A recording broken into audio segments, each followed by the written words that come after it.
ഇഷ്ടായോ? ഇഷ്ടായി.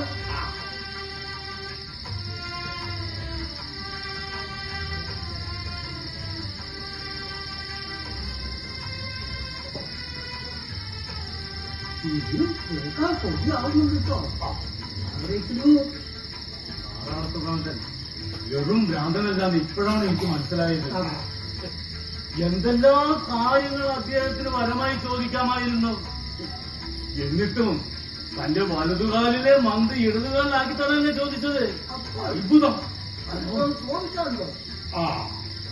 അദ്ദേഹത്തെ കുറിച്ച് ഇനിയും ധാരാളം കഥകൾ പറയാനുണ്ട്.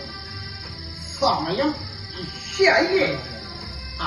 ഈ കൂടിയിരിക്കുന്ന ഭക്തജനങ്ങൾക്ക് അവരവരുടെ ഗൃഹങ്ങളിലെത്താൻ ധൃതി ഉണ്ടാവില്ലേ? ഉണ്ടാവും. തീർച്ചയായും. എല്ലാം മറ്റൊരു ദിവസം പറയാം. പറയിപ്പറ്റ പന്തീര് കുലത്തില് ഓരോരുത്തരെയും വിശദമായ കഥകളുമായി മോൻ ഇനിയും വരുത്തുക. അത് കേട്ട് കേട്ട് സമയം പോയതറിഞ്ഞില്ല. ഞാൻ കഥ കേൾക്കില്ലായിരുന്നു. എല്ലാം മനസ്സുകൊണ്ട് കാണുകയായിരുന്നു. തമ്പ്രാശ, ഈ നാലാമത്തെ പ്രാന്തം പ്രതിഷ്ഠ നടത്തിയ വല്ല അമ്പലം ഇവിടെ അടുത്തെവിടെയെങ്കിലുണ്ടോ? പറയില്ലേ? ഇല്ല. എന്നാൽ അതും കൂടി മോൻ പറയാം.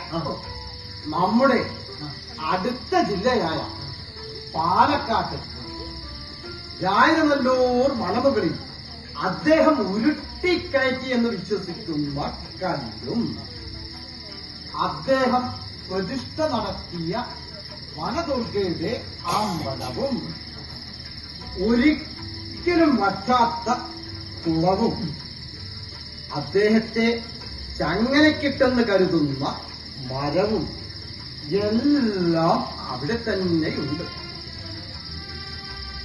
തുലാമാസം 1-ാം തീയതി അദ്ദേഹത്തിന്റെയും വനദുർഗയുടെയും അനുഗ്രഹത്തിനായി ധാരാളം ഭക്തന്മാർ രായനല്ലൂർ മല കയറാറുണ്ട്. അദ്ദേഹം തപസ്സനുഷ്ഠിച്ച ഭ്രാന്താചലം എന്ന ഗുഹയും അതിന് തൊട്ടടുത്തായി അദ്ദേഹത്തിന്റെ പൂർണ്ണകായ പ്രതിമയും അവിടെ കാണാം. എന്നാലേ അടുത്ത തുലാം 1 ഈ ഞാനും അവിടെ മല കയറും. അതിന് യാതൊരു സംശയം കേട്ടോ. പട്ടല് പാടൂലെങ്കിൽ ഞാനും വരാം. നിങ്ങളും പോണം.